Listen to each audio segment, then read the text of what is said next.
भी मुझे देख रहे वो लोग सुन ले, मुसलमानों का ये वतन है, मुसलमान इस वतन से मोहब्बत करते हैं और आप लोग हम पे आतंकवादी का निशाना या आतंकवादी के या दंगाई के हम लोगों को टारगेट नहीं कर सकते। हम यहाँ थे, रहे और हमेशा रहेंगे। मुल्क हमारा था है और रहेगा। जी, आपको समझना पड़ेगा कि आखिर ये मुस्लिम महिला क्यों कह रही है कि वो भी इस देश की निवासी है और इस देश की नागरिक है और इस देश के प्रति वफादार है। दोस्तों, एक घटना खरगोन, मध्य प्रदेश खरगोन की है और वहां पर कई मुसलमान महिलाओं ने एक प्रदर्शन किया, एक मार्च निकाला और उन्होंने सुपरिंटेंडेंट ऑफ पुलिस के दफ्तर को घेरा और उनकी मांग क्या थी।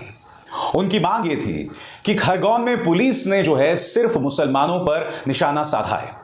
वो यहां पर दंगाइयों का समर्थन करने के लिए नहीं पहुंची हैं।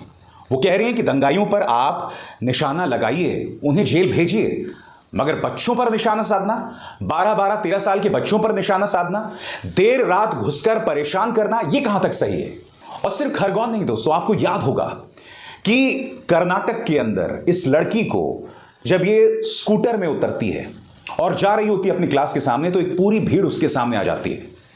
तब ये उनके जवाब में अल्लाह अकबर के नारे लगाती है। ये ना भूलें, शाहीन बाग एक आंदोलन था हमारे सामने, जहां शांतिपूर्ण तरीके से मुसलमान महिलाएं, बुजुर्ग, औरतें, बच्चे वहां बैठे हुए थे और अपने हक की लड़ाई लड़ रहे थे। आज इसी तरह से खरगोन में ये महिलाएं उतर पड़ी हैं जो आप अपने स्क्रीन पर इस वक्त देख रहे हैं।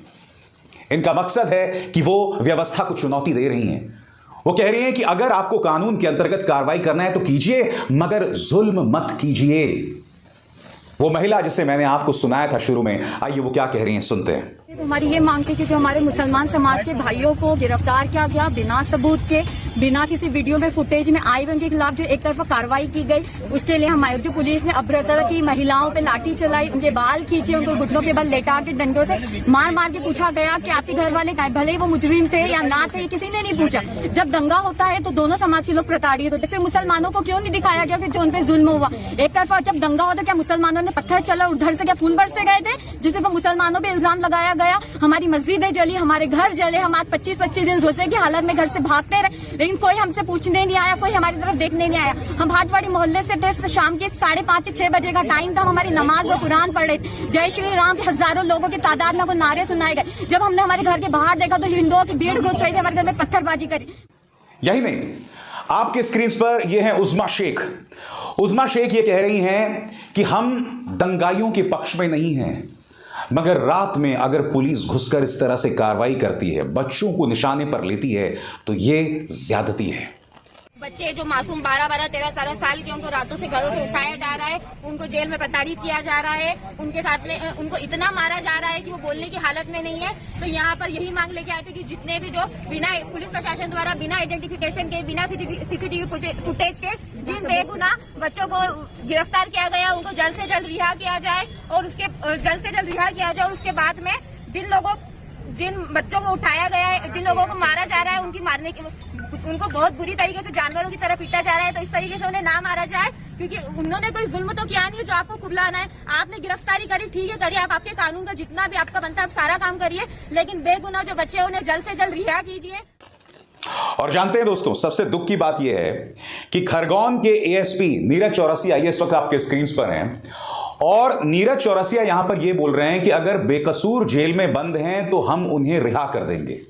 चल रही थी, कुछ हमारी टीम गिरफ्तारी को लेके गई हुई थी, तो उसके विरोध में उसको दबाव बनाने की वजह से कुछ लोग आए हुए हैं, इस तरह के आरोप लगा रहे हैं कि जो लोग हैं वो धरने में नहीं थे और गलत उनको गिरफ्तार किया गया। तो उनको बताया गया है कि ज्ञापन पर विचार करेंगे, उसको साक्ष्य देख के वीडियो प्रूफ देखिए, और यदि नहीं है तो उनको फिर रिहा कर दिया जाएगा और उन्हें तो वो नहीं छोड़ जाएंगे, जो बदमाशी की उनको नहीं मिल सकती। ये बात आपको अजीबोगरीब नहीं लगती है?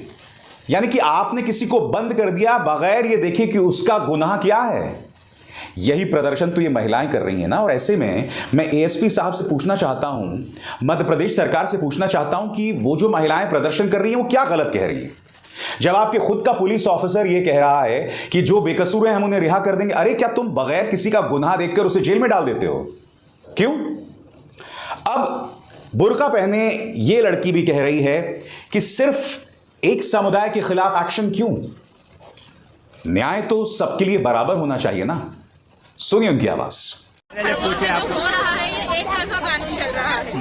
हमारे यहाँ पे जो हो रहा है, पुलिस प्रशासन की सरासर ज्यादा गुंडागर्दी है।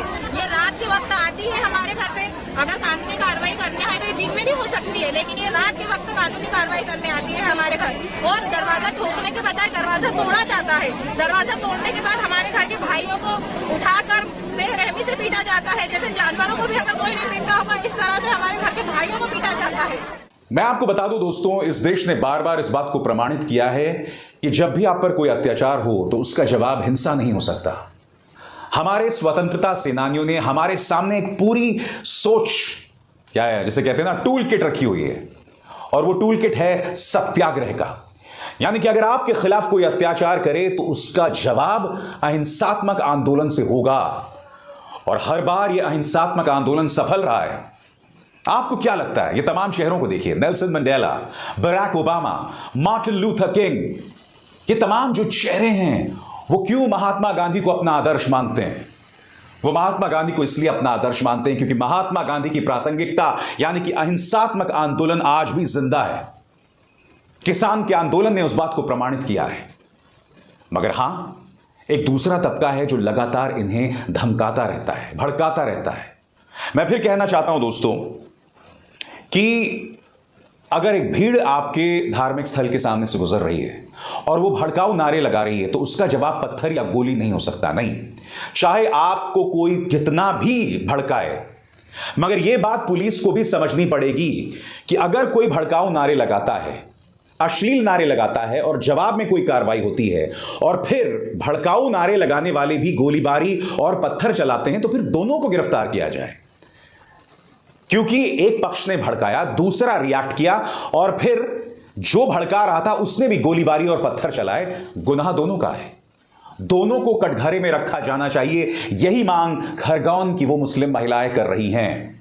और कहीं ना कहीं शाहीन बाग की दादियों ने हमारे सामने जो नजीर, जो मिसाल पेश की है, वो मिसाल कायम हो रही है इस देश में तमाम लोगों के लिए, किसानों के लिए भी, क्योंकि किसान का आंदोलन भी उसी तरह से था। इसलिए एक बार फिर मैं लोकतांत्रिक दायरों में जो भी प्रदर्शन करता है उसके साथ हूं, मगर हां, अगर आप गैर वाजिब तरीकों का इस्तेमाल करेंगे, गैर कानूनी तरीकों का इस्तेमाल करेंगे, हिंसा का इस्तेमाल करेंगे तो मैं आपके साथ कभी नहीं हो सकता। इसलिए आज की तारीख में इन महिलाओं का साथ देना चाहिए। और यह पहली बार नहीं है। मैंने आपको 3 मिसालें दी। कौन कौन सी? खरगोन, कर्नाटक और उसके बाद शाहीन बाग। ये ना भूलें, लखनऊ से चंद किलोमीटर दूर सीतापुर में यह आदमी मस्जिद के सामने खड़े होकर मुसलमान महिलाओं के बलात्कार की बात कर रहा था। इसके जवाब में सीतापुर की महिलाएं सड़क पर उतर आई थीं और तब जाके यह आदमी गिरफ्तार हुआ था। यह पता लगे फिर रिहा हो गया और रिहा होने के बाद यह कहने लगा कि मुझे अपने कहे पर कुछ अफसोस नहीं है। ईश्वर इस आदमी को सद्बुद्धि दे, सम्मति दे, और मैं उम्मीद करता हूं कि इनके मुंह से, क्योंकि भगवा पहने हुए हैं, इतना पवित्र वस्त्र पहने हुए हैं, इनके मुंह से फूल झरें, जहर और आग नहीं। और हां दोस्तों, जाते जाते आज इन महिलाओं की तस्वीर देखकर, खरगोन की महिलाओं की तस्वीर को देखकर कई मर्द अपने घर में बैठकर इसलिए ताली बजा रहे हैं क्योंकि ये भारतीय जनता पार्टी के शासन को चुनौती दे रही हैं। मगर कल को हो सकता है कि ये पितृ सत्ता को चुनौती देने के लिए मैदान में उतरे, यानी कि मर्दों की बनाई हुई दुनिया, मर्दों के बनाए हुए कानून, खासकर धर्म के अंदर मर्द जिस तरह से अपनी सोच को महिलाओं के ऊपर थोपता है, कल को हो सकता है कि ये महिलाएं उसके खिलाफ मैदान में उतरे। तब हम इन महिलाओं को रोकेंगे तो उससे हमारे दोहरे मापदंड पता चलेंगे। क्योंकि यह बात सच है कि इस समाज का मर्द अक्सर धार्मिक आडंबर में या एक धार्मिक जामा पहनाकर अपनी सोच को महिला पर लागू करने का प्रयास करता है।